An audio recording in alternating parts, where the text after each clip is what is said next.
ఈరోజు పోర్షన్ చదువుతుంటే ఒక కొటేషన్ గుర్తుకొచ్చింది. బంధం అన్నది అందమైన పుస్తకం లాంటిది.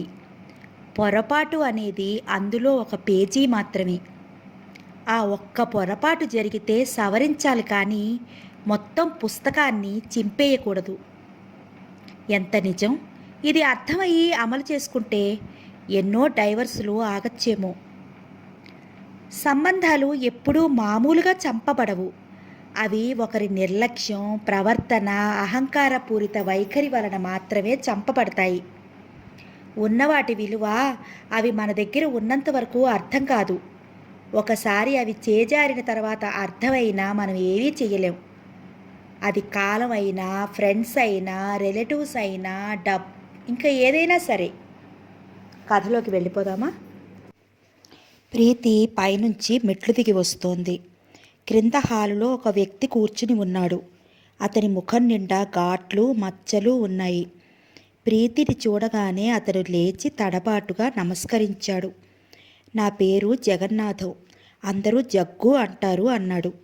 ఏమిటి పని అంది ప్రీతి. కొంతమంది మనుషుల్ని చూడగానే చిరాకు అనేది అకారణంగా వస్తుంది. వాళ్ళతో ఒక్క క్షణం కూడా మాట్లాడకూడదు అనిపిస్తుంది. ఈయనని చూస్తే ప్రీతికి అలాగే అనిపించింది.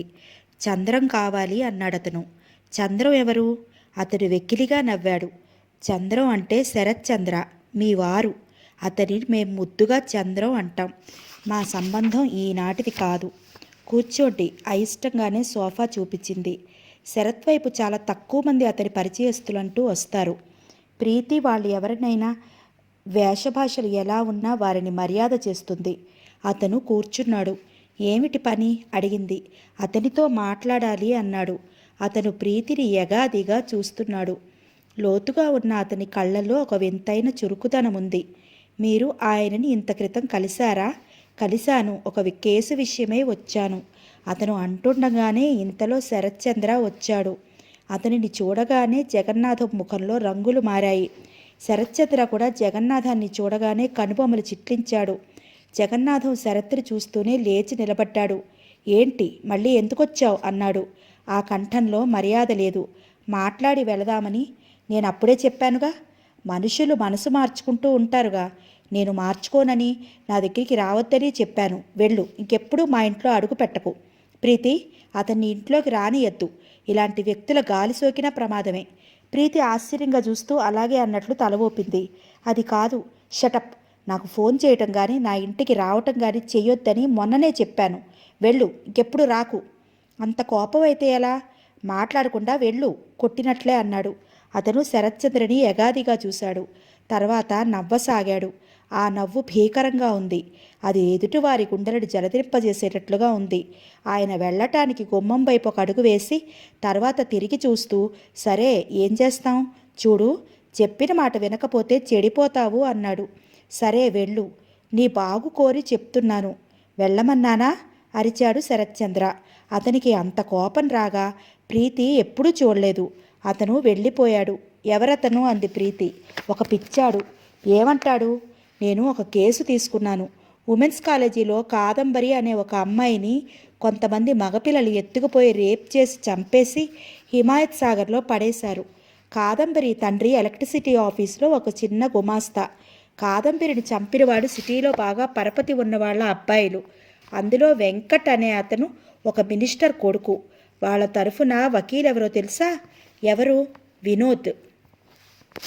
ప్రీతి ఊపిరి బిగపట్టి వింది.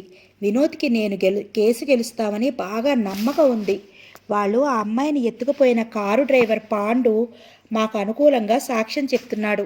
దానితో వాళ్ళకి అదొక ఉచ్చులాగా అయిపోయింది. పాండుని యాక్సిడెంట్లో చంపాలని చూశారు. ఆ రోజు నుంచి పాండు బయటకు అనిపించకుండా నేను దాచేశాను. నన్ను లొంగ తీసుకోవటానికి నానా రకాల ఎత్తులు ఎత్తుతున్నారు. ఈ జగన్నాథాన్ని ఇప్పుడు నా మీద వదిలారు. అతను ఏమంటాడు? వాడు నాకు తండ్రంట. నేను ఈ కేసును వదిలేయకపోతే నా బండారం బయట పెడతాడట. వీడో కేడి, జైలుకి వెళ్ళొచ్చాడు. వాడు మనిషికి చీమకి భేదం లేనంత దారుణంగా నాశనం చేయగలడు. ప్రీతి ఒక అడుగు దగ్గరికి వేసి అతని భుజం మీద చెయ్యి ఆనించింది. శరత్, జాగ్రత్త. ఈ వృత్తే అసలు ప్రమాదకరమైనది. న్యాయం తరఫున పోరాడాలి అనుకునే వారికి రక్షణ అనేది లేదు. నాకేం పర్వాలేదు, నువ్వు ధైర్యంగా ఉంటే చాలు అన్నాడు అతను. ఈ కేసు గురించి నాకు చెప్పలేదే? నువ్వు అసలే వసంతని గురించిన దిగులు దుఃఖంలో ఉన్నావు. నిన్నింకా కలవర పెట్టడం అవుతుందని చెప్పలేదు. ప్రీతి, ఆ కాదంబరి ఎవరో తెలుసా? ఎవరు? వత్సల్కి బాబాయ్ కూతురు అవుతుంది. వత్సల్ తనే ఈ కేసు నా దగ్గరికి తీసుకొచ్చాడు. పాపం ఆ తండ్రి దుఃఖానికి అంతులేదు. ఈ సంవత్సరం దాటితే అమ్మాయి బిఏ పూర్తయ్యేదట. ఉద్యోగంలో చేరి తండ్రికి ఆసరా రావాలని ఆశపడేదట. ఆ తల్లి ఏడుపు చూడలేం. ప్రీతి నిట్టూర్చింది. వినోద్ నా మీద మండిపడుతున్నాడు. అటు వసంతగా అత్తగారి తరఫున అతనే లాయర్. ఈ 2 కేసులు మేమిద్దరం బలాబలాలు తేల్చుకోవాలన్నట్లుగా ప్రవర్తిస్తున్నాం. ఈరోజు వసంత కేసు విచారణకి వచ్చింది. కామేశ్వరరావు పెళ్లి చేసుకుందామని ఆశపడుతున్న ఆ జయ ఒక అమాయకపు పిల్ల. ఈరోజు విచారణలో తడబడిపోయి జగదాంబ వసంత మీద కిరసనాయిలు పోసి ఎలా మండే పొయ్యి మీదకి తోసింది చెప్పేసింది. ఏమిటి, ఈరోజు విచారణ ఉందా? నాకు చెప్పలేదే? నేను కోర్టుకి వచ్చేదాన్నిగా అంది ప్రీతి. మొన్న కామేశ్వరరావుని విచారణ జరుపుతుంటే నువ్వు అతన్ని చూడగానే ఎలా ఆవేశపడ్డావు? అందుకే నిన్ను పిలవలేదు. ఈ కేసు విచారణ గురించి కూడా నీకు అసలు చెప్పదలుచుకోలేదు. అంతా అయి తీర్పు చెప్పిన తర్వాతనే చెప్పాలని నిశ్చయించుకున్నాను. ప్రీతి అతని గుండెల మీద ముఖం ఆనించుకుంది. అతను ప్రీతి తల మీద చెయ్యి వేసి నిమురుతూ అనునయంగా, ప్రీతి, వసంతని వాళ్ళు హత్య చేసిన మాట నిజమే. అది రోజురోజుకి సాక్షుల అవకతవక జవాబుల్లో బయటపడుతోంది. వినోద్ వాళ్ళకి బట్టి పట్టించిన పాఠాలు వాళ్ళు సరిగ్గా అప్పచెప్పలేకపోతున్నారు. జగదాంబకి కామేశ్వరరావుకి ఆజన్మాంతం ఖైదు పడటం ఖాయం. ఆ శుభదినం వస్తే ఎంత బాగుంటుందండి. నేను అప్పుడు ఏం చేస్తానో తెలుసా? ఏం చేస్తావు? జైలుకి వెళ్ళి వాళ్ళని చూసి పైన భగవంతుడు అనేవాడు ఒకడున్నాడు. మీరు మా కళ్ళు కప్పగలిగారు కానీ ఆయనకు అవి కప్పలేరు అని వస్తా. పిచ్చి ప్రీతి, అతను నవ్వాడు. అయ్యో, మిమ్మల్ని ఇక్కడే నిలబెట్టి మాట్లాడేస్తున్నాను. రండి, కాఫీ ఇస్తాను అంది ప్రీతి. శరత్చంద్ర గుండెల మీద ప్రీతి ముఖం ఆని ఉంది. అతని చేతివేళ్లు ప్రీతి జుట్టులో కదులుతున్నాయి. ఇద్దరి మధ్య ఏర్పడిన ఆ సాన్నిహిత్యం అత్యంత అపురూపమైనది. ఇద్దరు శరీరాలు వేరైనా మనసు ఒకటే అనే భావన కలిగే దివ్యమైన క్షణాలవి. ప్రీతికి హఠాత్తుగా శరీరం జలధరించింది. శరత్చంద్ర 2 చేతులతో ప్రీతిని బంధించినట్టుగా దగ్గరికి తీసుకుని, ప్రీతి, ఏమైంది అన్నాడు. అబ్బా, భయమేసిందండి అంది. ఎందుకు? ఏమిటో, మీరు న్యాయం అంటూ ఏవేవో కష్టమైన కేసులు తీసుకుంటూ ఉంటారు. మీకు ఏదైనా అయితే? పిచ్చి, నాకేం కాదు సరేనా? మీరసలు ఈ వృత్తిలో ఉండకుండా ఉంటే పోయేది. అదేమిటి? అంతేగా మరి. ఈ ప్రమాదం ఉద్యోగం అయితే ఉండదుగా. నీలాగా అందరూ ఆడవాళ్ళు భర్తల గురించి భయపడితే ఈ ప్రపంచంలో ఏ వ్యక్తి అసలు పనే చెయ్యలేడు. అనవసరమైన ఆలోచనలు మానేయి. నాకెందుకో భయం వేస్తోందండి. ఎందుకు? మనిద్దరం ఇంత ఆనందంగా ఉన్నాం కదా. ఎవ్వరూ ఉండనంత ఆనందంగా ఉన్నాం. అవునా కాదా? అది మన అదృష్టం ప్రీతి. నాకేమనిపిస్తోందో తెలుసా? మా బంధువుల్లో సరోజ అని ఒక అమ్మాయి ఉంది. చాలా చక్కగా ఉండేది. అద్భుతంగా వీణ వాయించేది. బిఏ పాస్ అయింది. వాళ్ళకి ఎక్కువగా డబ్బు లేదు. అయినా సరోజ అందం, ఆ వీణ వాయించే నేర్పు చూసి రమేష్ అనే ఒక డాక్టర్ చదివే అబ్బాయి పెళ్లి చేసుకున్నాడు. కానీ కట్నం తీసుకోలేదు. వాళ్ళకి పెళ్ళయింది. ఒక పిల్ల కూడా పుట్టింది. ఆ ఇద్దరు ఎంత ఆనందంగా ఉండేవారో తెలుసా? ఒకరినొకరు ఒక్క క్షణం విడిచిపెట్టలేనంత అన్యోన్యంగా ఉండేవారు. చూసే వాళ్ళందరికీ వాళ్ళ దాంపత్యం చూస్తే మహా ఈర్ష్య కలిగేది. నాకు బాగా గుర్తు. అతను ఏదో కాన్ఫరెన్స్కి ఢిల్లీ వెళ్ళాడు. ఈ అమ్మాయి అప్పుడు ఎందుకో అతని వెంట వెళ్ళలేని ఇబ్బంది వచ్చింది. బహుశా బాలింతరాలనుకుంటా. అతను ఉదయం, సాయంత్రం, మధ్యాహ్నం ఫోన్ల మీద పలకరిస్తూ దగ్గరే ఉన్నంతగా ప్రవర్తించేవాడు. ఆ అమ్మాయి భోజనం చేసిందా లేదా, కాఫీ ఇచ్చారా లేదా, ఇదే అతని యావ. అలాంటిది ఢిల్లీలో అతనికి జలుబు చేసింది. గొంతు కాస్త పొంగురుపోయింది. ఇక ఈ అమ్మాయి కొడుకుని తల్లి దగ్గర వదిలేసి ఢిల్లీ వెళ్ళిపోయింది. ఎంత అదృష్టవంతుడు కదూ ఆ అబ్బాయి. పెళ్ళి అంటూ జరిగితే భార్యాభర్తలు అలాగే ఉండాలి అంటాను. అందరూ ఈ విషయం అబ్బురంగా చెప్పుకున్నారు. మొగుడిని వదిలి ఒక్క పూట ఉండలేనంటుంది. మరీ విచిత్రం అంటూ ఆ అమ్మాయిని గురించి ప్రచారాలుగా అనేకం చెప్పుకునేవారు. తర్వాత ఏమైందో తెలుసా? ఏమైంది?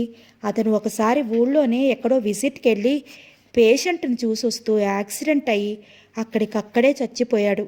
అంతకుముందే అరగంట క్రితం డ్రైవర్ చేత పళ్ళు పూలు ఇంటికి పంపించాడు. ఆ రోజు వాళ్ళ పెళ్లి రోజట. ఎక్కడెక్కడికో వెళ్ళాలని ప్రోగ్రాం వేసుకున్నారు. అతను ఢిల్లీ నుంచి ప్రత్యేకంగా ఈ రోజు కోసం తెచ్చిన చందేరి చీర కట్టుకుని, జడ వేసుకుని, అతను పంపిన పూలు పెట్టుకుని, అతని రాక కోసం ఎదురు చూస్తోంది ఆ అమ్మాయి. ఇంతలో ఈ వార్త వచ్చింది. అప్పుడు ఏమైందో తెలుసా? వినగానే కళ్ళు తిరిగి పడిపోయిందా? ఊపిరికి బిగపట్టినట్టు అడిగాడు. మరేం చేసింది? నవ్వటం మొదలుపెట్టింది. అతను వస్తానని చెప్పాడు, రాకుండా ఉండడు అందట. మతి చెలించింది. అది తగ్గనే లేదు. చాలా రోజులు హాస్పిటల్లో ఉంది. తర్వాత ఏమైందో తెలీదు. ఒక్కోసారి జీవితం అంతే ప్రీతి, అతడు గాఢంగా నిశ్వసిస్తూ అన్నాడు. హాస్పిటల్లో ఉన్న ఆ అమ్మాయిని డాడీతో పాటు నేను కూడా చూడటానికి వెళ్ళాను. బాప్రే, ఆ పిచ్చి చూపు, పిచ్చి రూపం ఇప్పటికీ కూడా నా కళ్ళ ముందు నిలిచినట్లే ఉంది. విషాదం ఏంటంటే చచ్చిపోయిన అతను ఒక విధంగా అదృష్టవంతుడు. అతనికి ఏ బాధ తెలియదు. బాధంతా ఈ అమ్మాయిదే. ఒక్క గంటలో జీవితం ఎలా తలక్రిందులవుతుందో. ఆ అమ్మాయి జీవితమే ఉదాహరణ అనిపిస్తుంది. అందరూ అతను పోయాడని వార్త వినగానే ఏమన్నారో తెలుసా? ఏమన్నారు? ఈ ఎడబాటు ఉంది కాబట్టే అంత అధికంగా ఆనందం పొందారు కాబోలు అన్నారు. ఆ మాట మాత్రం నేను జన్మలో మర్చిపోలేనండి. ఒక్కోసారి నన్ను బాగా చూస్తుంటే నాకు అదే వద్దన్నా గుర్తుకొస్తోంది. ప్రీతి, ప్రీతి, అలా ఎప్పుడూ అనకు, అతను ఆవేశంగా అంటూ ప్రీతి నోటిని తన పెదవులతో మూసేశాడు. కొద్దిసేపటికి అతను నిద్రపోయాడు. శరత్చంద్ర ఎంత మంచి నిద్రపోతున్నా గురక పెట్టడు. దమయంతి ఎప్పుడు, ఇది నీ పెద్ద అదృష్టం తల్లి, మీ అంకులున్నారు చూడు, నిద్రకి ఒరిగారంటే ఇక చుట్టుపక్కల విమానాలు వెళ్ళినా మనకి వినిపించవు సుమా అనేది. ప్రీతికి శరత్చంద్రుని చూస్తే ఆ విషయం గుర్తుకొచ్చింది. చిరునవ్వు నిండిన పెదవులతో అతని వైపే చూస్తూ పడుకుంది. ఇతనిలో చిత్రమైన అలవాటు ఉంది. అతనికి ఆకలి, నిద్ర చెప్పినట్లు వింటాయి. అతని అందుబాటులో ఉంటాయి. ప్రీతికి అతను పూర్తిగా వ్యతిరేకం అనిపిస్తాడు. వత్సల్ వచ్చాడు. అతని వెంట కాదంబరి తండ్రి కూడా వచ్చాడు. కూతురి మరణంతో కృంగిపోయి ఉన్న ఆయన్ని చూస్తుంటే ప్రీతికి జాలితో కడుపు తరుక్కుపోయినట్లుగా ఉంది. వారిద్దరినీ కూర్చోబెట్టి కాఫీ ఇచ్చింది. ఆయనకి అనునయంగా ఊరడింపు వాక్యాలు చెప్పింది. ఆయన కళ్ళ నీళ్లు క్రుక్కుకుంటూ చెప్పాడు. మా అమ్మాయి అందరి పిల్లలా ఉండేది కాదు. దాని చదువే దానికి లోకంగా ఉండేది. ఒకసారి స్నేహితురాలతో ఎగ్జిబిషన్కి వెళ్ళింది. అక్కడ ఈ త్రాష్టుడు ఫ్రెండ్స్తో కలిశాడట. వెంటబడి వెకిలిగా ఏదో వాగుతుంటే ఎదురు జవాబు చెప్పిందట. అక్కడ షాపు వాళ్ళని పిలిచి బుద్ధి చెప్పిందట. వాళ్ళు పోలీస్ రిపోర్ట్ ఇస్తామని బెదిరించి వదిలేశారట. అప్పటి నుంచి వాళ్ళకి మా కాదంబరి వెంట పడ్డారుట.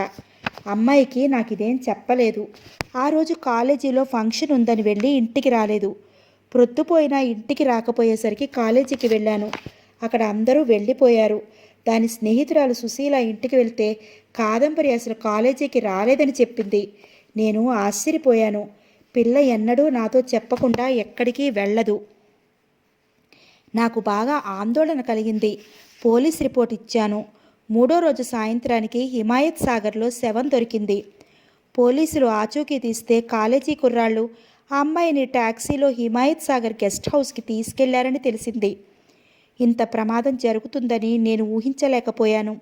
లేకపోతే పిల్లని అసలు చదువే మానిపించి ఇంట్లో కూర్చోబెట్టేవాడిని. లేచినప్పటి నుంచి ప్రతిక్షణం ఆ పిల్లే ఇంట్లో అన్ని పనులు చూసుకునేది. అటు ఇంట్లో తల్లికి పనిలో సాయం చేసేది, కాలేజీకి వెళ్ళి వచ్చేది, బజారు పనులు చూసేది, నాకు ఆఫీస్ వర్క్ ఇంటికి తెచ్చుకుంటే సాయం చేసేది. నా కాలు చెయ్యి విరిగిపోయింది. కంటి చూపే పోయినంత చీకటిగా ఉంది. ఆయన ఏడ్చేశారు. ఆ ప్రీతికి ఆయన దుఃఖం చూస్తుంటే కళ్ళల్లో నీళ్లు చివ్వును చిమ్మాయి. మనిషికి జీవితంలో అత్యంత ప్రియమైన వ్యక్తి మరణం చూడటం కంటే విషాదం ఇంకోటేమీ లేదేమో. బాబాయ్ శరత్ గట్టిగా ప్రయత్నిస్తున్నారు. నువ్వు దిగులు పడకు, ఆ రాక్షసులు శిక్ష పడకుండా తప్పించుకోలేరు అన్నాడు వత్సల్. ఆ క్షణం వస్తే గాని నా మనసు శాంతించదు అన్నారాయన. ఇంతలో శరత్చంద్ర వచ్చాడు. అతను వస్తూనే వాళ్ళని పలకరించి వచ్చి కూర్చుని మాట్లాడాడు. బాబు, ఇవిగో ఉత్తరాలు. ఆ వెధవలు అమ్మాయి వెంటపడి ఎలా వేధించారో స్నేహితురాలికి తన మనసులో క్షోభ చెప్పుకుంది. నాకు ఒక్కనాడు పెదవి విప్పి నాన్న ఇది నా బాధ అని చెప్పలేదు అన్నారాయన. శరత్ ఆ ఉత్తరాలు తీసుకుని చూశాడు. కాదంబరి తన మనసులో వ్యధ అంతా ఆ ఉత్తరాలలో వెళ్ళబోసుకుంది. కాలేజీకి వెళ్ళాలంటే భయంగా ఉంది. వెంకట్ ఫ్రెండ్స్తో కలిసి వెంటపడుతున్నాడు. నాన్నకి చెబుదామని అనిపిస్తోంది. కానీ నాన్న ఏం చేయగలడు? వింటే భయంతో ఆందోళనతో నన్నసలు చదువే మానిపిస్తాడేమోనని నా భయం. అసలు ఇలాంటి సమస్యలు మనమే ఎదుర్కోవాలి. ఎలాగో అలా ఇంకొక 4 నెలలు కళ్ళు మూసుకుంటే ఈ సంవత్సరం నా చదువు పూర్తయిపోతుంది. ఈ పీడ విరగడవుతుంది. అందుకే ఓపిక పడుతున్నాను అంటూ రాసింది. శరత్చంద్ర ఆ ఉత్తరాలు తీసుకుని ఫైల్ చేశాడు. ఇలాంటి వాళ్ళకి అపరాధానికి శిక్ష పడటమే కాదు, ఆ వ్యక్తి శిక్ష పొందాడని నలుగురికి తెలియాలి. ఇలాంటి సంఘటనలు బాగా ప్రచారం పొందితే అలాంటి ఆడపిల్లల కుటుంబాలకి, ఇటు మగపిల్లల తల్లిదండ్రులకి కూడా కనువిప్పుగా ఉంటుంది. నేను కాదంబరి మరణ వృత్తాంతాన్ని బాగా పేపర్లలో ప్రచారం పొందేటట్లు ఏర్పాటు చేస్తున్నాను అన్నాడు శరత్చంద్ర. జరగని బాబు, బాగా ప్రచారం జరగని. నా పిల్ల మరణం ఇంకా కొంతమంది తల్లిదండ్రుల కనువిప్పుకి మార్గం అయితే అంతకంటే సంతోషం నాకు ఇంకేమీ ఉండదు అన్నాడు. శరత్చంద్ర కాదంబరి ఫోటోలు పంపమని అడిగారు. మర్నాడు సాయంత్రం సిటీ క్లబ్లో వత్సల్, శరత్చంద్ర, ప్రీతి, కాదంబరి తండ్రి చిన్న టీ పార్టీ ఏర్పాటు చేసి 4-5 పేపర్ల రిపోర్టర్స్ని పిలిచి కాదంబరి, వెంకట్ల ఫోటోలు ఇచ్చి జరిగిన దారుణం వివరించారు. మర్నాడు పేపర్లలో కాదంబరి వృత్తాంతం వివరంగా వచ్చింది. దానితో పాటు ఈ కేసుని చేపట్టిన న్యాయవాది శరత్చంద్రని పొగుడుతూ యువకుడైన ఇతను చాలా ధైర్యంగా కాదంబరి కోసం పోరాడుతున్నాడని, న్యాయం కోసం పోరాడే శరత్చంద్ర లాంటి వాళ్ళు 100కి 10 మంది ఉన్నా ఈ లోకంలో నిస్సహాయులుగా న్యాయం చేకూరుతుందని రాశారు. ప్రీతి ఆ రోజు పేపర్లో ఈ వృత్తాంతం చదివింది. అందులో శరత్చంద్ర ఫోటో కూడా ఉంది. ప్రీతికి చాలా ఆనందంగా అనిపించింది. ఇంతలో ఫోన్ గణగణ మ్రోగింది. పేపర్ చూస్తున్న ప్రీతి లేచి వెళ్ళి తీసింది. హలో అంది. హలో ప్రీతి, కంగ్రాచులేషన్స్ డియర్. ఈరోజు వసంత కేసు తీర్పు చెప్పేశారు. ఏమైంది? ఊపిరి బిగబడుతూ అడిగింది. మనం గెలిచాం. జగదాంబకి, కామేశ్వరరావుకి యావజ్జీవ ఖైదు వేశారు. నిజంగా? ప్రీతి అరిచింది. సంతోషం ఒక్కసారిగా నరనరంలో పరవళ్ళు తొక్కినట్లు ప్రవహించసాగింది.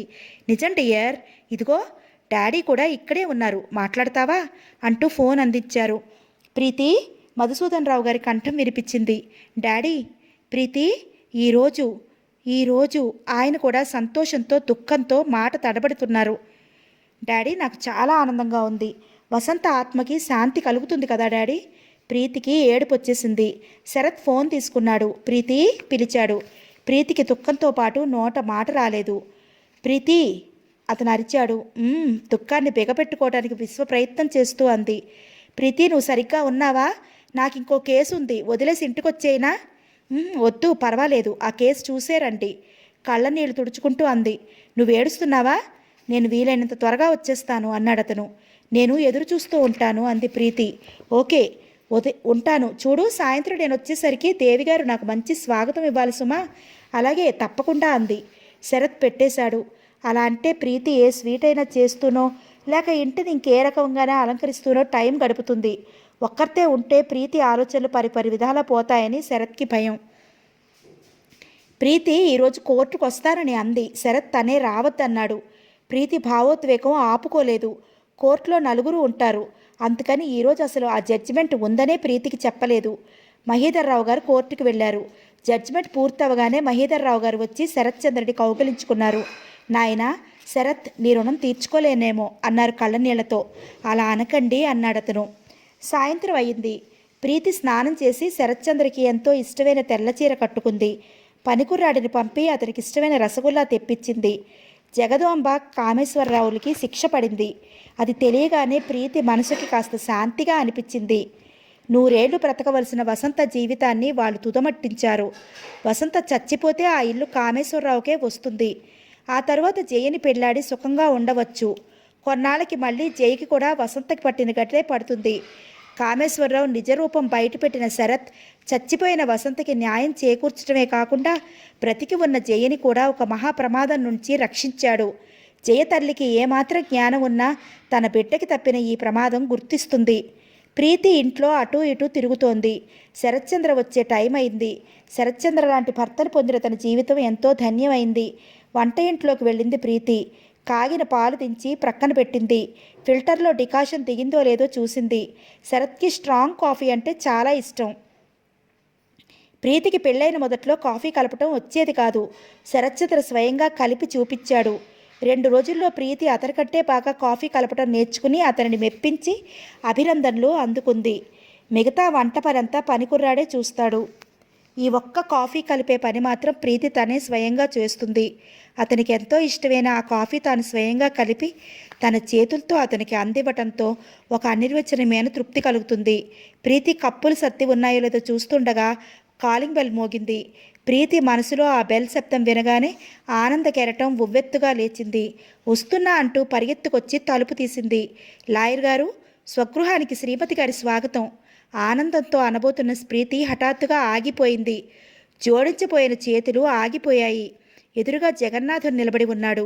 ప్రీతి కళ్ళల్లో అతన్ని చూడగానే ఆగ్రహం ఉప్పొంగి వచ్చింది. విసురుగా తల తిప్పి వెనక్కి తిరిగి రాబోయింది. ప్రీతి, అతను పేరు పెట్టి పిలిచాడు. ప్రీతి చర్రుమని తిరిగి చూసింది.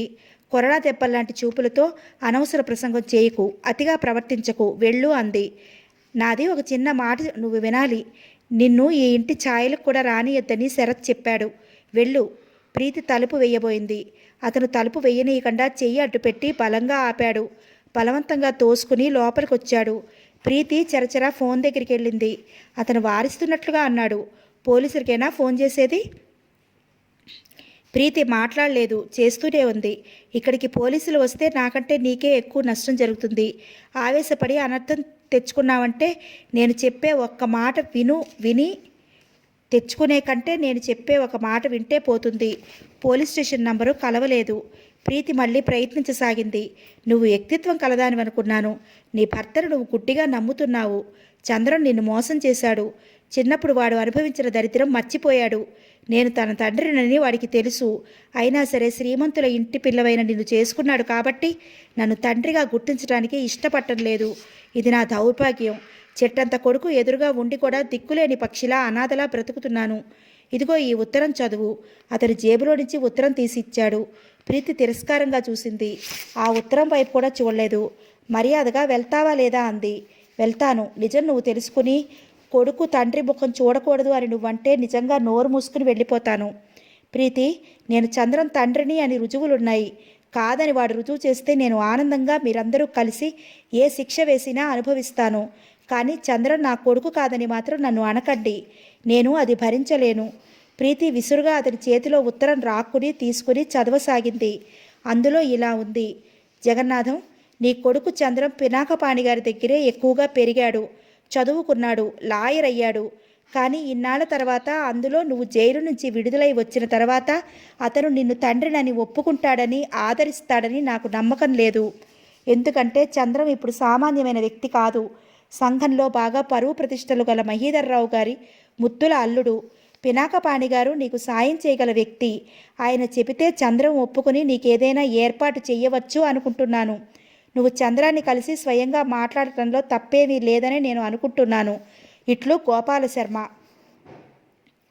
ప్రీతి ఉత్తరం చదవటం పూర్తి చేసి పెదవి కొరుకుట్టున్నట్లు నిలబడింది. ఆ ఉత్తరం ప్రీతి మీద చూపిన ప్రభావం చూసి జగన్నాథం కళ్ళలో ఆనందం తళుక్కుమంది. అంతలోనే అతి దీనంగా ముఖం పెట్టి, నేను చెయ్యని తప్పుకి శిక్ష పడింది. ఎవరో చేసిన హత్య నా మీద పెట్టారు. 22 సంవత్సరాలు జైలు జీవితంలో మగ్గాను. నేను ఇక్కడున్నది ఎంత బాధపడింది చంద్రానికి తెలుసు.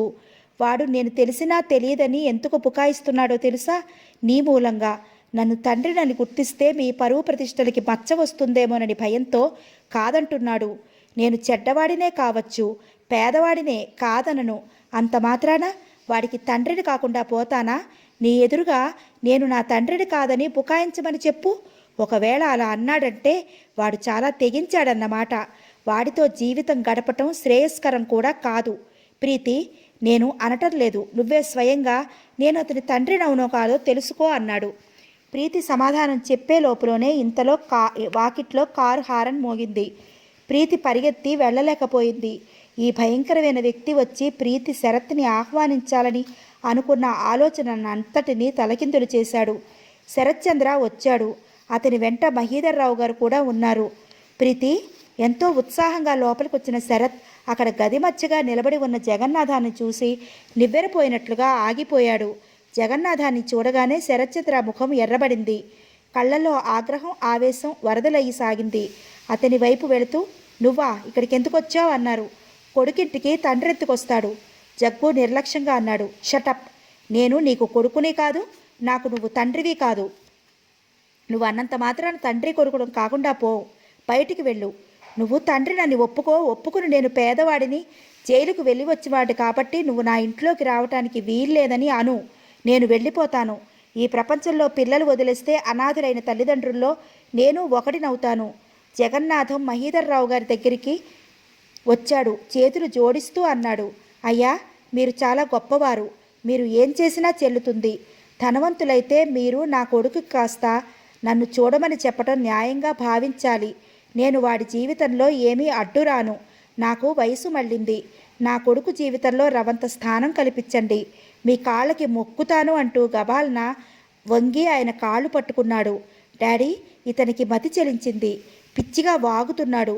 పోలీసులకి ఫోన్ చేస్తాను. ప్రీతి వెళ్ళింది. చెయ్యమ్మా చెయ్యి. పోలీసులకు అప్పగించి పుణ్యం కట్టుకో. నాకు చాలా మేలు చేసిన దానివవుతావు. పోలీసులకి నా కథ చెప్పుకుంటాను. వాళ్లే నేను శరత్చంద్ర తండ్రిని అని తేలుస్తారు. అప్పుడైనా నీకు నేను వాగేది పిచ్చివాగుడు కాదని, యథార్థమని, నేను చెప్పిందే నిజమని, నీ భర్త నిన్ను నిలువునా మోసం చేశాడని తెలుస్తుంది అన్నాడు. ప్రీతి ఫోన్ చేస్తోంది. ఇంతలో శరత్చంద్ర చెయ్యి వచ్చి ఆపు చేసింది. ప్రీతి తలెత్తి చూసింది. ఎదురుగా శరత్ నిలబడి ఉన్నాడు. ప్రీతి వద్దు అన్నాడు. ఎందుకు? వాళ్ళు వచ్చినా ఏమీ చెయ్యలేరు అంటే? శరత్చంద్ర మాట్లాడలేదు. ప్రీతి కళ్ళు పెద్దవి చేసి అపనమ్మకంగా చూస్తూ, అంటే అతను చెప్పింది అర్థోక్తిలో ఆగిపోయింది. అవును అన్నట్లు చూశాడు. ఏంటి ఇతను? నిజమే ప్రీతి, ఆయన నాకు తండ్రి. ఏంటి? ఉలికిపాటుగా చూసింది. అబ్బా, ఎన్నాళ్ళకి నా జన్మకి మంచి మాట విన్నాను చంద్రం. నువ్వు అంటూ జగన్నాథం గబాలను వచ్చి శరత్చంద్రుడి కౌగిలించుకోపోయాడు. శరత్ ఆయనని మోచేత్తో నెట్టి దూరంగా నిలబెట్టాడు. నువ్వు అనుకున్నది పూర్తయిందా? నా జీవితంలో విషం పోయాలని అనుకున్నావు, పోసావు. నువ్వు తలుచుకున్న పని అయిందిగా, ఇక వెళ్ళు. చంద్రం, షటప్. ఆ పేరు ఎప్పుడు ఎత్తకు. కన్నంత మాత్రాన తండ్రి అయిపోరు. వెళ్ళు, మర్యాదగా వెళ్ళు. నాకు కోపంతో పిచ్చెక్కి నేను పశువులా మారి నిన్ను మెడపెట్టి గెంటే వరకు నువ్విక్కడ నిలబడకు. అదేమిటి? జగన్నాథం సంతోషం ఆవిరైపోగా తెల్లబోతూ అన్నాడు. వెళ్ళు, ఇంకో మాట మాట్లాడకు. వీధి గుమ్మం వైపు వేలు పెట్టి చూపిస్తూ అన్నాడు. జగన్నాథం తల పంకించాడు. ఏదో ఆలోచనని తోసేసినట్లుగా తలని ఒకసారి విదిలించాడు. సరే, నీ ఇష్టం అని వెళ్ళిపోయాడు. ఆ వెళ్ళిపోవటం పిల్లి దెబ్బ తగులుతుందని తోక ముడిచి వెళ్ళినట్లుగా ఉంది. జగన్నాథం వెళ్ళిపోయాడు. ఆ హాలంతా అతి భయంకరమైన నిశ్శబ్దంతో మౌనంగా బిగపట్టి చూస్తున్నట్లుగా ఉంది. ప్రీతి ఫోన్ దగ్గర చిత్తరువులా నిలబడి చూస్తోంది. మహీధర్రావు గారు మతిపోయిన వాడిలా కూర్చున్నారు. శరత్చంద్ర అక్కడున్న సోఫాలో కూలబడ్డాడు. మై గాడ్, మై గాడ్, అతని పెదవులు అస్పష్టంగా పలికాయి. అందరిలోనూ మొదటగా కోలుకున్నది మహీధర్రావు గారే. శరత్, ఏంటిది? ఆ హంతకుడు? ఆయన మాట పూర్తి చేయలేకపోయారు. ఈ జరిగినదంతా కేవలం నా దురదృష్టం. అతను ప్రీతి వైపు తిరిగాడు. ప్రీతి ముఖం పాలిపోయినట్లుగా ఉంది. వెర్రిదానిలా చూస్తోంది. అతను గభాలన లేచాడు. ఒక్క అంగలో వచ్చినట్లుగా ప్రీతి దగ్గరగా వచ్చాడు. ప్రీతి కళ్ళు తీక్షణమైన చూపులతో చూస్తున్నాయి. అతను నీ తండ్రేనా? అవును ప్రీతి, కానీ మాకు ముందుగా ఎందుకు చెప్పలేదు? నాకు తెలియదు. అబద్ధం, ప్రీతి అరిచింది. ప్రీతి, నిజంగా ఈయన ఉన్నాడని నాకు తెలియదు. ప్రధానం రోజున, అంటే నీ పుట్టినరోజునే తెలిసింది. ఆ రోజు నాకెందుకు చెప్పలేదు? మాట్లాడమే, మాకెందుకు చెప్పలేదు? తీక్షణంగా నిలదీసినట్లు అడిగింది. ప్రీతి, మీరు ఆ మాటకి జవాబు చెప్పగలిగినప్పుడే నేను తర్వాత మీరు చెప్పే ఇంకో మాట వింటాను. ఏంటి? మీకు మన పెళ్లికి ముందే ఈ తాగుబోతూ హంతకుడు తండ్రి ఉన్నాడని తెలిసినా నాకు చెప్పలేదు. ఇది దారుణం కదూ? అవును, చెబితే మన వివాహం జరగదని మీకు బాగా తెలుసు. అందుకనే చెప్పకుండా దాచారన్నమాట. ప్రీతి, అతని కళ్ళలో వెన్నుపోటు తిన్న మనిషి పడే బాధ కనిపిస్తోంది. అయితే మన పెళ్ళి మోసంతో కూడిన పెళ్ళి అన్నమాట.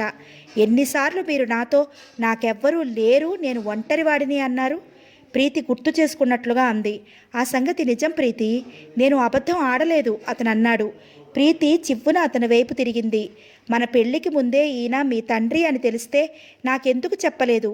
ఆనాడే చెప్పి ఉంటే నిజంగా ఆ వ్యక్తి ఎలాంటి దుర్మార్గుడైనా మిమ్మల్ని క్షమించి ఉండేదాన్ని. మీరు మమ్మల్ని మోసం చేశారు. నన్ను డాడీని బాగా మోసం చేశారు. ప్రీతి అతని చెయ్యి పట్టుకోబోయాడు. ప్రీతి అతని చేతిని విదిలించి కొట్టింది. నేను నేను ఎవరినైనా భరిస్తాను కానీ నాతో అబద్ధాలాడే వ్యక్తిని, నన్ను మోసగించిన వ్యక్తిని భరించలేను. ప్రీతి ఆ ఇంటిని కంపరంగా ప్రీతి ఆ ఇంటిని కంపరంగా కలిగి చూసింది. ఇన్నాళ్ళు నేను ఒక కపట నాటకం ఆడే వ్యక్తితో కలిసి కాపురం చేశానన్నమాట. ఛీ! ప్రీతి తండ్రి వైపు తిరిగింది. డాడీ ఇంటికి వెళ్దాం పదండి. అమ్మా తొందరపడకు. ఆయన ఏదో చెప్పబోయారు. పడను డాడీ, అస్సలు తొందరపడను. జీవితాంతం తీరికగా పశ్చాత్తాపపడతాను. మీరు వస్తారా, నేను వెళ్ళిపోనా? ప్రీతి ఆగు అన్నారాయన. నేను వెళ్తున్నాను డాడీ. ప్రీతి బయటికి గాలిదుమారంలా వెళ్ళిపోయింది. ప్రీతి ఆగు, వస్తున్నాను. ఆయన వడివడిగా కూతురి వెనక వెళ్ళిపోయారు. వెనక హాలులో శరత్చంద్ర ఒంటరిగా నిలబడిపోయాడు. ప్రీతిని ఆపలేదు. ఆపటానికి శక్తి లేనివాడిలా నిలబడిపోయాడు. ప్రీతి కళ్ళలో కనిపించిన అపహాస్యం, కంపరం అతని గుండెలని చీల్చివేస్తోంది. అతనిలో శక్తిని హరింపజేస్తోంది. క్షణం క్రితం ఎంతో ఆనందంగా ఈ ప్రపంచాన్ని జయించిన విజేతలా సగర్వంగా ఇంటికి వచ్చిన అతను ఆనందం హరించుకుపోగా శిలలా నిలబడిపోయాడు. అతని కళ్ళలో బాధ, నిస్సహాయత్వం, ఆగ్రహం, అభిమానం, వేదన నిండి ఉన్నాయి. వారం రోజులైంది. ఈ వారం రోజుల నుంచి ప్రీతి ఇంట్లోంచి బయటికి రాలేదు. ఎవరినీ చూడలేదు. ఫోన్లో పలకలేదు. ఆ రోజు సాయంత్రం శరత్ దగ్గర నుంచి తండ్రి ఇంటికి వచ్చేసిన ప్రీతి మళ్ళీ శరత్ని చూడలేదు. ప్రీతి వచ్చిన 10 నిమిషాలకి శరత్ తనే స్వయంగా వచ్చాడు. ప్రీతి గది తలుపులు తట్టాడు. ప్రీతి తలుపు తీ, నా మాట విను. లోపల ఉన్న ప్రీతి మాట్లాడలేదు. ప్రీతి నిన్నే. ప్రీతి జవాబు చెప్పలేదు. నేను నీ కంటికి కనిపించకుండా వెళ్ళిపోనా? అతను ఆవేశం బిగపట్టిన స్వరంతో అడిగాడు. ప్రీతి పరిగెత్తుకు వచ్చి తలుపు తీయలేదు. అతను క్షణం ఆగి అన్నాడు, చూడు, నువ్వు నేను తప్పు చేయకుండా నన్ను శిక్షిస్తున్నావు. నీ తొందరపాటికి నువ్వే పశ్చాత్తాపపడాల్సి వస్తుంది సుమా. దానికి కూడా ప్రీతి మౌనమే జవాబైంది. రేపు పినాకపాణి గారు వస్తున్నారు. ఆయన చెప్పినదంతా విని తర్వాత నువ్వే తొందరపడ్డావని అంటావు. సరే ప్రీతి, ఒక్క మాట మాత్రం బాగా గుర్తుంచుకో. నేను నిన్ను మోసం చెయ్యలేదు. అతను గట్టిగా అని గిరుక్కును వెనక్కి తిరిగి వెళ్ళిపోయాడు. అతను ప్రీతి తలుపు తీయలేదనే బాధ కంటే ఈ విషయం ప్రీతి మనసుని ఎంత రాయిలా మార్చివేస్తోందో అర్థం చేసుకుని బాధపడుతున్నాడు. ఈ ప్రపంచంలో ఒక్కొక్క మనిషి జాతకం అంతే. తప్పు చేయకుండా శిక్ష అనుభవించాల్సి వస్తుంది. శరత్ వెడుతుంటే మహీధర్రావు గారు ఎదురయ్యారు. అతని ముఖం చూస్తుంటే ప్రీతి ఏమన్నదో తెలుస్తూనే ఉంది. అతని కళ్ళల్లో వ్యధ చూస్తూనే ఆయనకి ఆ విషయం అర్థమైంది. మహీధర్రావు గారు శరత్చంద్ర చేతి మీద చెయ్యి ఆనిస్తూ, శరత్, ప్రీతి స్వభావం నీకు బాగానే తెలుసుగా. ఆవేశం పాలు ఎక్కువ. నువ్వే సహనంగా ప్రవర్తించాలి అన్నారు. అవును, నేనే సహనంగా ప్రవర్తించాలి. నా జీవితం అంతా సహనంతో భరించటమే. అతను తలదించుకుని వెళ్ళిపోయాడు. ఆ సాయంత్రానికి పినాకపాణి వచ్చారు. పినాకపాణి వచ్చారని తెలిసి కూడా ప్రీతి యువతలకి రాలేదు. తలుపు తీయలేదు. మహీధర్రావు గారు తలుపు తడుతూ, ప్రీతి, అంకుల్ వచ్చారు, తలుపు తీ అన్నారు. తలుపులు తెరుచుకున్నాయి. ఆవేశంగా ఏదో అనబోయిన మహీధర్రావు గారు ఆగిపోయారు. ఆయన మాట పెదవి దాటి వచ్చే సాహసం లేనట్లుగా లోపలే ఉండిపోయింది. మహీధర్రావు గారు, పినాకపాణి గారు లోపలికి వచ్చి కూర్చున్నారు. కూర్చోమ్మా అన్నారు పినాకపాణి గారు. ప్రీతి కూర్చోలేదు. తల తిప్పి బయటికి చూస్తూ కిటికీ దగ్గర నిలబడింది. ప్రీతి, నువ్వు ఒక్క క్షణం కూర్చో. ఇందులో జరిగినది ఏమైనా ఉంటే దానికి నేను బాధ్యుణ్ణి. ఆ బాధ్యతంతా నాది. శరత్ తప్పేం లేదు. ప్రీతి విసురుగా తల తిప్పి చూసింది. ఆ కళ్ళు అగ్నిగోళాల్లా ఎర్రగా ఉన్నాయి. పెళ్లికి ముందే శరత్కి తన తండ్రి ఉన్నాడని, అతను జైలు నుంచి వచ్చాడని తెలుసా, తెలియదా? అది కాదమ్మా అంకుల్, నేను అడిగిన దానికి ఒక్క మాటకి సూటిగా జవాబు చెప్పండి. ఆయన ఆ తీక్షణత్వానికి చకితులయ్యారు. ప్రీతితో తర్కించి లాభం లేదు. చెప్పండి అంకుల్. తెలుసు, కానీ అది నీ పుట్టినరోజు నాడే తెలిసింది. అంతకుముందు ప్రీతి చెయ్యి చాచి వారిస్తూ, ఆగండి, అది చాలు నాకు. నా పుట్టినరోజు నాడు శరత్ నేను వివాహం చేసుకోవటానికి మాత్రమే నిర్ణయమైంది. ఆ తర్వాత 2-3 వారాల తర్వాత మా పెళ్ళయింది. ఆ పెళ్ళికి ముందు అన్ని రోజులు మేమిద్దరం కలిసే తిరిగాం. కానీ అతనికి నాకు చెప్పాలని అనిపించలేదు. చెప్పటానికి భయపడ్డాడు, నాకు తెలుసు. చెబితే ఈ పెళ్లి జరిగేది కాదు. అంకుల్, మీరు అతనికి చెప్పండి. ముందు చెప్పినట్లయితే నేను అతని ధైర్యానికి, నిర్మోహమాటానికి మెచ్చుకుని ఉండేదాన్ని. అప్పుడు అది నాకే పరీక్షగా ఉండేది. అతని మీద ప్రేమ ఉందా లేదా అని నాకే అగ్ని పరీక్ష పెట్టుకునేదాన్ని. అతని వ్యక్తిత్వం నన్ను ఇంకో మాటకి, ఆలోచనకి అవకాశం లేకుండా ముగ్ధురాలిని చేసి ఉండేది. అతను నేను కోరుకున్నట్లే ఒక ప్రత్యేకమైన వ్యక్తిత్వం గల మనిషిగా ఉండేవాడు. అంకుల్, శరత్ ఒక హంతకుడి కొడుకు అవటం అనేది నాకేమీ అభ్యంతరం లేదు. నేను తప్పు పట్టను. తండ్రి ప్రవర్తన అలాంటిది అవటం వల్ల నేను అతన్ని కించపరచను. అతని మీద నా ఆరోపణ అతను ఈ విషయాన్ని దాచటం అనేది ఎందుకు జరగాలి అని. ప్రీతి పినాకపాణి వైపు పూర్తిగా తిరిగింది. అంకుల్, వినోద్కి శరత్కి తేడా ఏంటి చెప్పండి. ప్రీతి ఆయన జవాబు చెప్పలేనట్లుగా చూశారు. ఏమీ లేదు వణుకుతున్న కంఠంతో అంది. కళ్ళల్లో గిర్రున నీళ్లు ఉబికి వచ్చాయి. తనని తాను నిలవరించుకుంటూ అంది. వినోద్ మోసం పెళ్లికి ముందే బయటపడింది. అది నా అదృష్టం. శరత్ మోసం పెళ్లి అయిన తర్వాత తెలిసింది. ఇది నా దురదృష్టం. ప్రీతి, ఇంకా నాకేమీ చెప్పొద్దు అంకుల్, నాకేమీ చెప్పొద్దు. ఈ ప్రపంచంలో డబ్బు ఉన్న వాళ్ళకి ఒక శాపం కూడా ఉంటుంది. ఎవరి దగ్గర నిజమైన ఆత్మీయత దొరకనే దొరకదు. ఇది డబ్బు ప్రసాదించే దురదృష్టం. నేను ఈ విషయంలో అతీతురాలని అనుకున్నాను. శరత్ లాంటి వ్యక్తి దొరకటం కేవలం నా అదృష్టం అనుకున్నాను. కానీ వసంతకి పట్టిన గతే నాకు పడుతుందని అనుకోలేదు. ప్రీతి అక్కడ కుర్చీలో కూలబడి ఏడవసాగింది. అమ్మా! మహేదర్రావు గారు గబారున లేచి వచ్చి కూతురి తల మీద చెయ్యి వేశారు. తల్లి, నువ్వు చాలా ఆవేశంగా ఆలోచిస్తున్నావు. నేను అంతా విన్నాను. శరత్ మనల్ని కావాలని మోసం చెయ్యలేదమ్మా. మోసం చేసే ప్రతి వ్యక్తి ఏదో ఒక కారణం చెప్తాడు డాడీ. లేదు తల్లి, నువ్వు అలా అనొద్దు. లేకపోతే నేను రాజీ పడతానా అమ్మా? శరత్ తండ్రి ఎవరో తెలియటం వల్ల మన ఇంటి గౌరవానికి కళంకం వచ్చే మాట నిజమే. కానీ మనం శరత్తుని చూడాలి. నీ పెళ్ళి మన గౌరవం కంటే ముఖ్యం. లోకులు ఏమంటే మనకెందుకు? ప్రీతి గభాలన తలెత్తి చూసింది. వానలో తడిసిన మంకెన పూలలా ఎర్రగా ఉన్న కళ్ళతో ఏడుపు బిగపడుతూ అంది. డాడీ, మీరేనా నాకు ఈ మాటలు చెప్తోంది? నాకు చిన్నప్పటి నుంచి ఏమని నేర్పారు? నాకు జీవితంలో ప్రాణం కంటే కూడా ఇంటి గౌరవం ముఖ్యమని నేర్పారు. ఒక చిన్న అబద్ధం ఆడితేనే నేను సహించలేనే, ఇంటి నౌకర్ని తీసేస్తానే. ఆ రోజు మీరేమన్నారు? అబద్ధం అనేది సహించలేకపోవటం మన రక్తంలోనే ఉందన్నారు.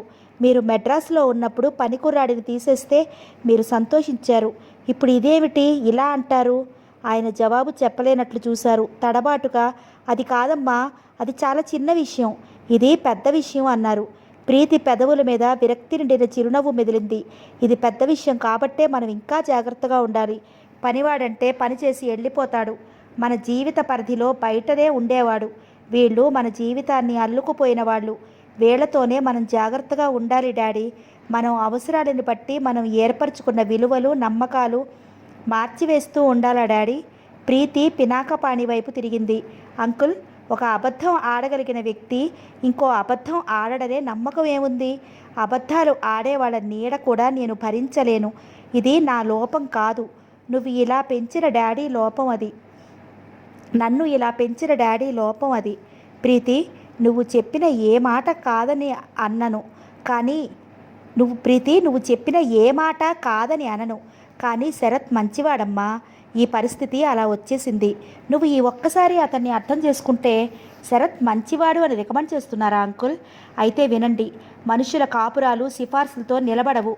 ఒకరి పట్ల ఒకరికి నమ్మకం అనే పునాదితో నిలబడ్డాయి. కానీ మీరు చెప్పిన మాటలు వినలేదు అనే నింద నా మీద వేయకండి. నేను అడిగే ప్రశ్నలకు మీరు జవాబు చెప్పలేరు. మీరు సర్దుబాటు చేసుకోవాలి అంటారు. సర్దుబాటు చేసుకునే కాపురం నాకు అవసరం లేదు. నా పెళ్ళి ఒక్క పెద్ద పొరపాటు అని నేను తేల్చుకున్నాను. ఆ పొరపాటుకి ఫలితం అనుభవించడానికి సిద్ధం అవుతున్నాను. నాతో అబద్ధం ఆడి నన్ను మోసం చేసిన శరత్ని నేను క్షమించలేను. దయుంచి నా మార్గాన్ని నన్ను వదిలేయండి. నేను ఇప్పటికే నరకం పడుతున్నాను. మీ మాటలతో నా మనసుకి ఇంకా ఒత్తిడి తేకండి. నేను భరించలేను. నాకు పిచ్చెక్కుతోంది. కొన్నాళ్ల పాటు నన్ను వదిలేయండి. ప్రీతి చేతులు జోడిస్తూ కన్నీళ్లతో అంది. ఆ ముఖంలో నిస్సహాయత, వ్యధ చూస్తుంటే పినాకపాణి గారి మనసు ద్రవించింది. ప్రీతి జీవితంలో ఒకానొక భయంకరమైన పరిస్థితి ఏర్పడింది. జీవితంలో తను ఏర్పరచుకున్న నమ్మకాలకే గొడవలు పెట్టు తగిలింది. ప్రీతి, శరత్ ఇదివరకు ఎంత అన్యోన్యంగా సంసారం చేశారో ఆయన ఎరగనిదేవి కాదు. మోసం చేశాడు అనే భావన ప్రీతి మనసులో శరత్ పట్ల ఉన్న నమ్మకం అనే పునాదికి భూకంపం వచ్చినట్లు అయ్యింది. ఇటీవలే జరిగిన వసంత మరణం ప్రీతి మనసు మీద గాఢ ముద్ర వేసింది. అది లేకుండా ఉంటే ప్రీతి నచ్చ చెప్పటం కాస్త సులభం అయ్యేదేమో. సరేనమ్మా, నీ ఇష్టం. నిన్ను బాధ పెట్టే ఏ మాట ఎవ్వరూ పలకరు. శరత్ని చూడటం నీకు ఇష్టం లేకపోతే ఎవరూ బలవంతం చెయ్యరు. కొన్నాళ్ళు ఇలా ఉంటే అంకుల్కి నేను డైవర్స్కి అప్లై చేస్తున్నాను. అంకుల్! ప్రీతి మహీధర్రావు గారు అరిచారు. డాడీ, ఇది నా స్వవిషయం. మీరు కల్పించుకోకుండా ఉంటే నేను చాలా ఆనందపడతాను అంది ప్రీతి. మహీధర్రావు గారు పినాకపాణి ప్రీతిని చూశారు. ఆ ముఖంలో విపరీతమైన ఆత్మవిశ్వాసం కనిపిస్తోంది. ప్రీతి తండ్రి దగ్గరికి వచ్చింది. డాడీ అని పిలిచింది. ఏంటమ్మా? పేపర్ చూస్తున్న ఆయన తలెత్తి చూశారు. ప్రీతిని చూసి ఒక్క క్షణం ఆగిపోయారు. ప్రీతి సాదాసీదా నేత చీర కట్టుకుంది. ఒంటి మీద ఆభరణాలు ఏమీ లేవు. జడని ముడిగా వేసుకుంది. నేను కరుణా సేవా కేంద్రంలో వర్కర్గా చేరాను డాడీ. ఈ రోజు నుంచి అక్కడికి వెళ్తున్నాను. ప్రీతి ఆయన సమాధానం చెప్పలేనట్లు చూశారు. సిటీలో కరుణా సేవా కేంద్రం గురించి తెలియని వారెవరూ ఉండరేమో. మదర్ తెరిసా ఆధ్వర్యంలో నిరాశ్రయులైన వయసు మళ్ళిన వారికి సేవలు చేసే కేంద్రం అది. అందులో చేరి సేవ చేసేవారికి కొన్ని కఠినమైన నిబంధనలు ఉన్నాయి. వాళ్ళు సుఖలాలసని వదిలివేయాలి, నిరాడంబరంగా ఉండాలి, నేల మీద పడుకోవాలి. అహర్నిశలు ఆ కేంద్రానికే తమ జీవితం అంకితం చేయాలి. 7 మల్లెపువ్వుల ఎత్తుగా అతి సుకుమారంగా పెరిగిన ప్రీతి ఇంత కఠోర నియమాలు పాటిస్తుందా? ఇలా పాటిస్తుంటే తను చూడగలుగుతాడా? తల్లి, ఎవరో తప్పు చేసి బాధ పెట్టారని నాకు శిక్ష వేస్తున్నావా? ఆయన తన గుండెల మీద చెయ్యి పెట్టుకుంటూ అడిగారు. ఇది ఎవరికీ శిక్ష కాదు. నాకు నేను వేసుకునే శిక్ష కూడా కాదు. నా మనసుని మభ్యపెట్టలేకపోతున్నాను. నాతో నేనే రాజీ పడలేకపోతున్నాను. డాడీ, నేను చిత్రవేర నరకంలో ఉన్నాను. నేను ఎవరితోని కలవలేకపోతున్నాను. ఒంటరిగాను ఉండలేకపోతున్నాను. నా మనసుని ఈ బాధ మరిపించే వ్యాపకం కావాలి. నా జీవితం నాకెలాగూ ఇక పనికిరాదు. ఇంకెవరికైనా ఇది పనికిరాని. నువ్వు అక్కడికి వెళ్ళి ఆ కఠోర నియమాలకి తల ఒగ్గి పని చేయగలవా తల్లి? నా సహనానికి ఇదే పరీక్ష డాడీ. ఇన్నాళ్ళు నేను చాలా తెలివిగలదాన్ని అనుకున్నాను. అదృష్టవంతురాల్ని అని మురిసిపోయాను. ఆ రెండూ నన్ను వంచాయి. ప్రీతి హఠాత్తుగా చేతులు జోడించింది. డాడీ, మీకు పుణ్యం ఉంటుంది. మీరు నన్ను ఎప్పుడూ అర్థం చేసుకుంటూనే ఉన్నారు. ఇప్పుడు కూడా అర్థం చేసుకోండి. నన్ను వెళ్ళవద్దని అనకండి. నా జీవితాన్ని నాకిష్టం వచ్చినట్లే గడపనియ్యండి. కళ్ళల్లో కన్నీళ్లు చిందాయి. కంఠం కంపించింది. మహీధర్రావు గారు చప్పున లేచి వచ్చారు. ఆయనకి కూతురు పడుతున్న నరకయాతన అర్థమయ్యింది. ప్రీతి శరత్చంద్రని మర్చిపోలేకపోతోంది, క్షమించనూ లేకపోతోంది. ఇది ఏ మనిషి భరించలేని మహానరకం. ఆయన ప్రీతి తల మీద చెయ్యి వేసి నిమిరారు. ప్రీతి, నీ ఇష్టం ఎలా ఉంటే అలా చెయ్యి. నేను కాదని అనను. పద, నేనే దించొస్తాను అన్నారు. వద్దు డాడీ, నేను వెళ్ళి సాయంత్రం వచ్చేస్తాను అని ప్రీతి సమాధానం కోసం చూడకుండా వెళ్ళిపోయింది. మహీధర్రావు గారు విమూఢుడిలా చూస్తూ ఉండిపోయారు. ప్రీతి ఈ మనుషులకి పరిసరాలకి దూరంగా వెళ్ళిపోయి మరో లోకంలో తలదూర్చి మనసుకి వ్యాపకం కల్పించుకుని తనను తాను సేద తీర్చుకోవాలని అనుకుంటోంది. కానీ అది వ్యర్థ ప్రయత్నమని ప్రీతికి ఇప్పుడు కాకపోతే ఇంకా కొన్నాళ్ళకైనా అనుభవపూర్వకంగా తప్పకుండా తెలిసి వస్తుంది. మనిషి శరీరానికి గాయమైతే మనసుని ఇంకో విషయం వైపు మరల్చుకుని ఆ బాధని మర్చిపోగలగవచ్చు. కానీ మనసు అలా కాదు. ఈ మనసును పిండే బాధ ఎక్కడికి వెళ్ళినా ఏం చేసినా మానదు. ఇది ఎవరి వల్ల గాయమైందో ఆ వ్యక్తి చల్లని మాటలు, ఆత్మీయత అనే నవనీతం వల్ల మానాల్సిందే. ప్రీతి శరత్చంద్రను క్షమించలేనంత వరకు అది మండుతున్న మంటలా గుండెలను దహించి వేస్తుంది. ప్రీతికి 2 మార్గాలున్నాయి. శరత్చంద్రను మర్చిపోయి దూరం అవ్వాలి, లేదా క్షమించి అతన్ని అర్థం చేసుకోవడానికి ప్రయత్నించాలి. ప్రీతి ఈ రెండూ చెయ్యలేక తనని తాను హైరానా పెట్టుకుంటోంది. ఆ సాయంత్రం శరత్చంద్ర వచ్చాడు. ప్రీతి ఎక్కడా అని అడిగాడు. అతని ముఖం చూస్తుంటే అతను లోపల ఎంత తుఫానుల తాకిడికి గురయ్యి తనని తాను నిలదొక్కుకోవటానికి చూస్తున్నాడో అర్థమవుతూనే ఉంది. మహీధర్రావు గారు చెప్పారు. శరత్చంద్ర ఈ మాట వినగానే నిలువునా నీరయ్యాడు. ప్రీతి కరుణా సేవా కేంద్రంలో వర్కర్గా వెళ్ళిందా? మీరెలా ఊరుకున్నారు? మీరెందుకు ఆపలేకపోయారు? నేను చేసిన తప్పుకి నాకు శిక్ష విధించకుండా తనకి విధించుకుంటుంటే మీరు చూస్తూ ఊరుకున్నారా అన్నాడు ఆవేశంగా. శరత్, ఆవేశపడకు. ప్రీతిని ఇప్పుడు నేనేమీ అనదలుచుకోలేదు. తను పడుతున్న బాధ పగవాళ్ళకు కూడా వద్దు. నేను ప్రీతిని చిన్నప్పటి నుంచి కొన్ని నమ్మకాలతో దృఢమైన మనస్తత్వంగా ఏర్పడేటట్లు పెంచి పెద్ద చేశాను. నాకు మగపిల్లలు లేరు. ప్రీతినే కొడుకుగా భావించుకున్నాను. తను చాలా విశిష్టమైన వ్యక్తిత్వంగా ఉండాలని ఆశపడ్డాను. ఇంటి పరువు ప్రాధాన్యం అన్న నమ్మకం నరంలో జీర్ణించుకునేలా చేశాను. నేను ప్రీతికి కొన్ని విలువలు నేర్పితే నువ్వు ప్రేమ అంటే ఏంటో నేర్పావు. ఈ రెండూ ఇప్పుడు నేనే ప్రాధాన్యం అంటే నేనే ప్రాధాన్యమని యుద్ధం చేస్తున్నాయి. ఆ యుద్ధం ప్రీతి ఒంటరిగా చేయాల్సిందే. తల్లిదండ్రులు సాయపడలేని యుద్ధం పిల్లల జీవితాల్లో ఎదురవుతూ ఉంటాయి. మౌనంగా చూస్తూ వాళ్లతో పాటు ఆవేదనని బాధని దిగమింగటమే మాలాంటి తల్లిదండ్రులు చేయవలసిన పని. ప్రీతిలో ప్రేమ గెలుస్తుందో నమ్మకం గెలుస్తుందో లేక ఈ రెండూ ఒకదాన్నొకటి అర్థం చేసుకుని స్నేహం చేస్తాయో భవిష్యత్తే నిర్ణయించాలి. నేను చేసిన పని ఇంకోటి కూడా ఉంది. ప్రీతికి బుద్ధి తెలిసినప్పటి నుంచి తను స్వయం నిర్ణయం చేసుకోవటం నేనే అలవాటు చేశాను. నేను సలహా చెప్పేవాడిని మాత్రమే, నిర్ణయం తనదే. అందువలనే ఇప్పుడు అందరి తల్లిదండ్రుల్లా నేను ఆజ్ఞాపించి ఏది చెప్పలేకపోతున్నాను. ఇలా ప్రీతి జీవితంలో నేను నేర్పిన నమ్మకాలే నాకు ఎదురు నిలిచి సవాలు చేస్తాయని కలలో కూడా అనుకోలేదు. నేను నీకు చెప్పేది ఒక్కటే, నువ్వు సహనం వహించు, అంతకంటే ఇంకేమీ చెప్పలేను. శరత్ తలదించుకుని కూర్చున్నాడు. అతని మనసు భీకరమైన రణరంగంలా ఉంది. ప్రీతి తనని వదిలివేయటం అనే భావనే అతను భరించలేకపోతున్నాడు. ప్రీతి డైవర్స్కి కాగితాలు పంపింది. అవి చూడగానే అతను నిలువున నీరయ్యాడు. ప్రీతికి తనంటే ఇంత అసహ్యం కలిగిందా? అతను కాగితాల మీద సంతకం పెట్టలేదు. ఆ మాట చెప్పటానికే అతను వచ్చాడు. ఇక్కడికి వచ్చిన తర్వాత ప్రీతి కరుణా సేవా కేంద్రంలో చేరిందని వినగానే అతని కోపం మంచులా చల్లబడిపోయింది. అతను కృంగిపోయాడు. ప్రీతిని ఎంత కష్టపెడుతున్నాడో తెలిసి భరించలేకపోతున్నాడు.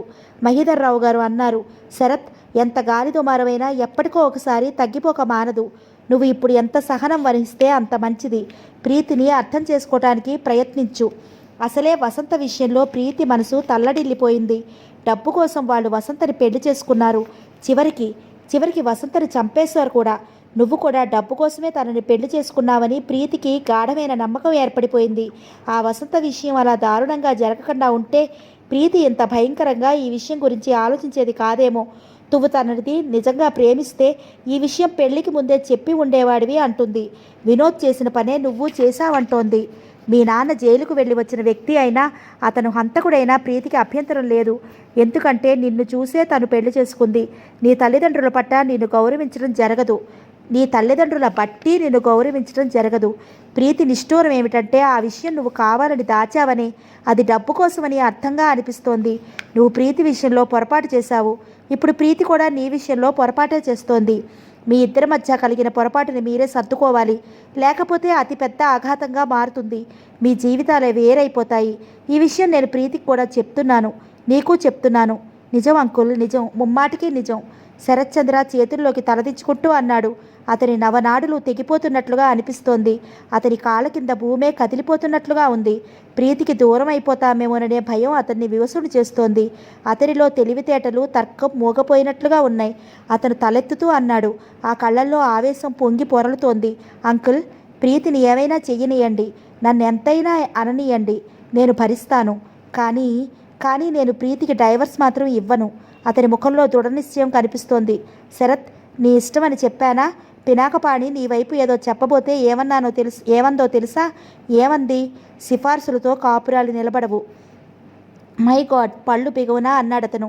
ప్రీతికి డైవర్స్ తీసుకునే ఇష్టం ఉంటే నువ్వు బలవంతంగా ఆ వివాహ బంధం ఉంచుకోవాలని ప్రయత్నించటం అవివేకమే అవుతుంది.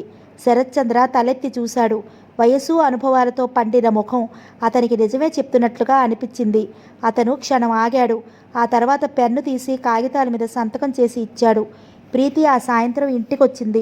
అమ్మా, శరత్ వచ్చి వెళ్ళాడు అన్నారు మహీధర్రావు గారు. ప్రీతి ఆ పేరు వినగానే ముఖం తిప్పుకుంది. ఒకప్పుడు ఈ పేరు వింటేనే మనసంతా పరవశంతో తేలిపోయేది. ఇప్పుడు పాషాణంలా ఎలాంటి అనుభూతి లేనట్లుగా అనిపిస్తోంది. ప్రీతి తన గదిలోకి వచ్చింది. అక్కడ టేబుల్ మీద శరత్ సంతకాలు చేసిన కాగితం, ఒక ఉత్తరం ఉన్నాయి. ప్రీతి శరత్ సంతకం చేసిన కాగితం తీసి చూసింది. అందులో ఈనాటి నుంచి తనకి ప్రీతికి మధ్య ఎలాంటి సంబంధ బాంధవ్యాలు లేవని, ఎవరి బ్రతుకులు వారు బ్రతకటానికి నిర్ణయించుకున్నారని, విడాకులు పొందటానికి తను సిద్ధంగా ఉన్నారని రాసిన కాగితం మీద శరత్ సంతకం చేసి ఇచ్చాడు. ప్రీతికి ముఖ్యంగా కావలసింది ఇదే. దీనిని బట్టి విడాకులు మామూలు కోర్టు పద్ధతిలో సులభంగా దొరుకుతాయి. ఆ తతంగం పూర్తిగా జరిగే వరకు ఈ కాగితం మీద ఇద్దరు సంతకాలు పెట్టి ఒప్పందం చేసుకున్నారు. ప్రీతి ఆ కాగితాన్ని డ్రాయర్లో జాగ్రత్తగా పరిచింది.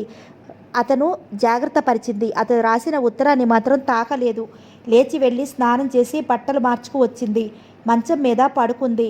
ఆ ఉత్తరం పిలుస్తున్నట్లే అనిపించింది. ప్రీతి తన మనసులో తను అనుకుంది, నేను చదవను. చదివినంత మాత్రాన ప్రయోజనం ఏంటి? నా మనసు మారదు. అతని పట్ల నా అభిప్రాయం మారదు. ప్రీతి లేచి క్రిందకి వెళ్ళి తండ్రితో కలిసి భోజనం చేసి వచ్చింది. ఆయన ప్రీతిని ఏమీ అడగలేదు. అసలేమీ జరగనట్లే ప్రవర్తించటానికి, అతి మామూలుగా నవ్వుతూ త్రుళ్ళుతూ ఎప్పట్లా ఉండటానికి ఆయన వ్యర్థ ప్రయత్నం చేస్తున్నారు. ప్రీతి నటించలేకపోతోంది. వద్దన్న గాంభీర్యం ప్రీతి ముఖంలో నుంచి పోవటం లేదు. మనసుకు తెచ్చిపెట్టుకుందామన్నా ఉల్లాసం రావటం లేదు. తనలో అతి నాజూకు అయిన భావం ఏదో చచ్చిపోయినట్లుగా, తాను మనిషిగా కాక ఒక శిలగా బ్రతుకుతున్నట్లుగా అనిపించసాగింది. ప్రీతి వచ్చి పడుకోబోతూ టేబుల్ లైట్ తీసివేస్తుండగా అక్కడ టేబుల్ మీద శరత్ రాసిన ఉత్తరం కనిపించింది. దాని మీద పైనే ఒక మూలగా దయయుంచి చదవకుండా మాత్రం చించివేయొద్దు అని ఉంది. వేళ్లతో ఆ ఉత్తరాన్ని చించబోతున్న ప్రీతి ఆగింది. ఆగు, అతను చెప్పినదేమిటో విను. విన్నంత మాత్రాన నీ మనసు మారిపోదుగా అనిపించింది. ప్రీతి కవరు చించి ఉత్తరం తీసుకుంది. మంచం మీద కూర్చుని టేబుల్ లైట్ దగ్గరకు వంగి ఆ ఉత్తరం చదవసాగింది. అందులో ఇలా ఉంది: ప్రీతి, నేను నిన్ను క్షమార్పణ కోరటం, బ్రతిమలాడటం అనేది అసలే చెయ్యటం లేదు. సిఫార్సులతో కాపురాలు నిలబడవు అని నువ్వంటే, ఎవరినైనా మనం నన్ను అర్థం చేసుకోండి అని అర్థిస్తే అర్థం చేసుకుంటాను అనేది నేను అసలే నమ్మను. నా వల్ల ఒక పొరపాటు జరిగింది. దానివల్ల నీకు తీరని బాధ కలిగింది. దానికి నేను సంజాయిషి ఇచ్చుకోవాల్సిన బాధ్యత నాకుంది. వినటం నీ ధర్మం. ప్రీతి, ఒక మనిషిని గురించి మనం నిర్ణయాలు చేయాలంటే ఆ వ్యక్తి గురించి మనకి దగ్గరగా తెలిసి ఉండాలి. మన వివాహం జరిగి మనం కలిసి గడిపిన ఈ కొద్ది కాలంలో నువ్వు నన్ను బాగానే అర్థం చేసుకున్నావని అనుకుంటున్నాను. ప్రీతి, నేను నిన్ను మోసం చెయ్యలేదు. మోసంతో భవిష్యత్తు నిర్మించుకునేవాళ్ళు పిరికివాళ్ళు, వాళ్ళల్లో వాళ్ళకి నమ్మకం లేనివాళ్ళు. నేను నిన్ను డబ్బు కోసం పెళ్లి చేసుకోలేదు. ఇది యథార్థం. ఒకరి డబ్బు కోసం ఎవరు ఆశిస్తారు? తనకి తానుగా డబ్బు సంపాదించుకోలేని అసమర్థులు. నేను ఆ కోవకి చెందనని నీకు పూర్తిగా తెలుసు. ఇక్కడ నీకు నేను ఒక సంఘటన చెప్పి తీరాలి. నేను ఈ ఊరు వచ్చిన కొత్తలో బేగం నుస్రత్ చెల్లెలు కూతురు ఫాతిమా అనే అమ్మాయి ఉంది. ఆ అమ్మాయికి తల్లి తప్ప ఎవ్వరూ లేరు. చాలా ఆస్తి ఉంది. పాలరాతి బొమ్మ లాంటి సౌందర్యం ఉంది. చదువుకుంది. బేగం సుస్రత్ ఇంటికి కేసు విషయంలో నేను వాళ్ళింటికి తరచుగా వెళుతూ ఉండేవాడిని.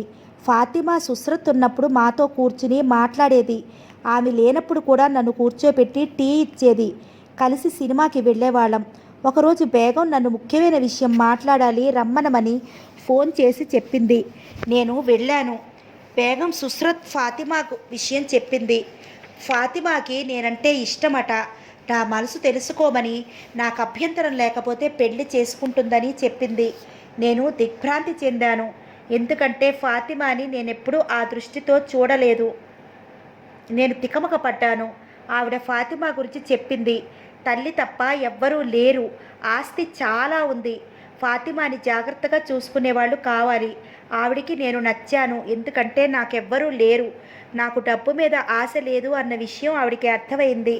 వెంటనే జవాబు చెప్పనవసరం లేదు. ఆలోచించుకుని చెప్పు అంది బేగం.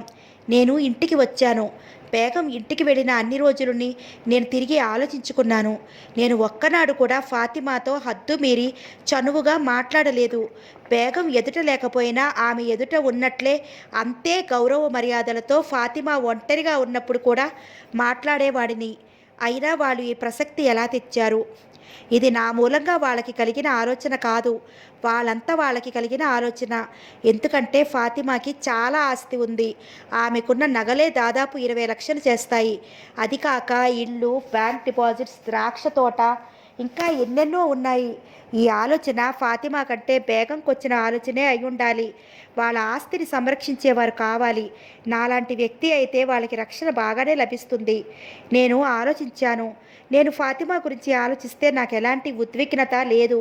ఆ అమ్మాయితో జీవితం అల్లుకుపోవాలని కానీ, ఆ అమ్మాయి లేనిదే నేను బ్రతకలేనని కానీ నాకేమీ అనిపించలేదు.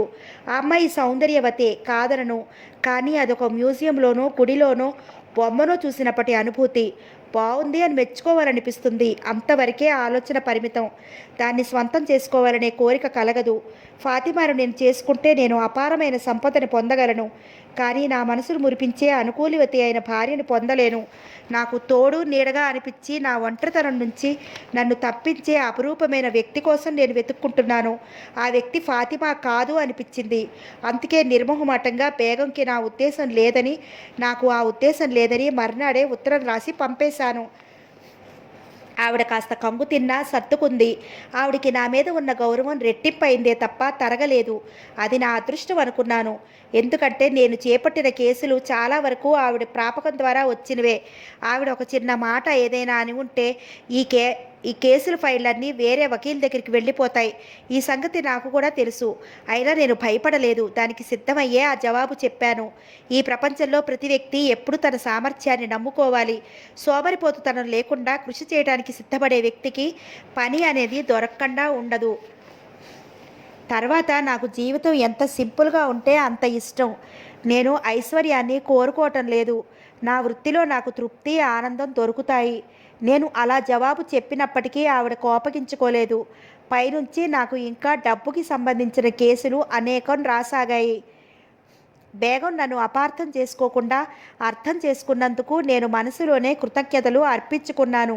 ఈ ప్రపంచంలో సౌజన్యమూర్తులు మంచివాళ్ళు ఉన్నారనటానికి ఆవిడే నిదర్శనం. నేను ఫాతిమాని ఎందుకు అలా రెండో ఆలోచన లేకుండా తిరస్కరించగలిగానో తెలుసా?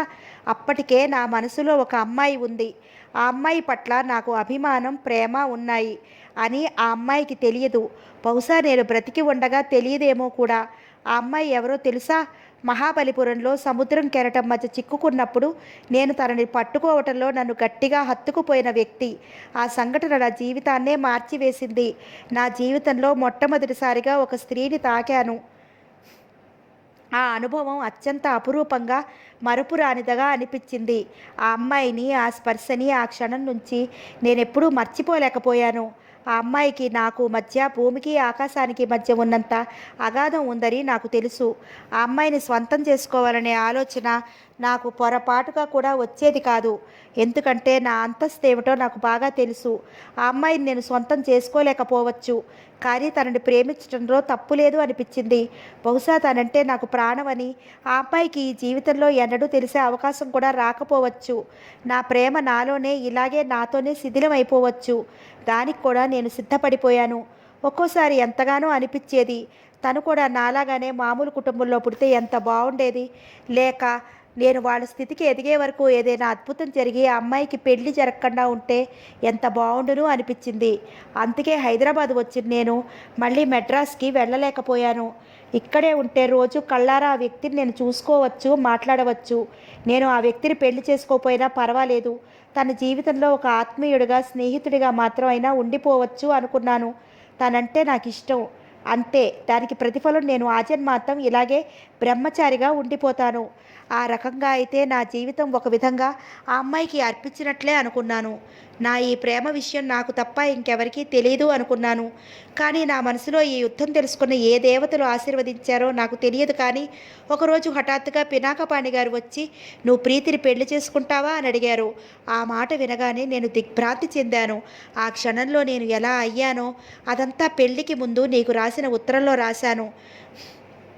ప్రీతి, నేను రాసిన ఆ ఉత్తరాన్ని నువ్వు అర్థం చేసుకున్నావు. మన పెళ్లికి ఒప్పుకున్నావు. ఆ రోజు నీ పుట్టినరోజు 2 విధాలుగా నా జీవితంలో మరుపురాని రోజు అయింది. ఒకటి, నువ్వు నాతో పెళ్లికి ఒప్పుకున్నావు. ఇది నేను కలలో కూడా ఊహించడానికి కూడా ధైర్యం చేయని విషయం. రెండోది, అదే రోజు రాత్రి నాకు ఒక తండ్రి ఉన్నాడని, అతను హంతకుడని, జైలు నుంచి విడుదలయ్యి వచ్చాడని తెలిసింది.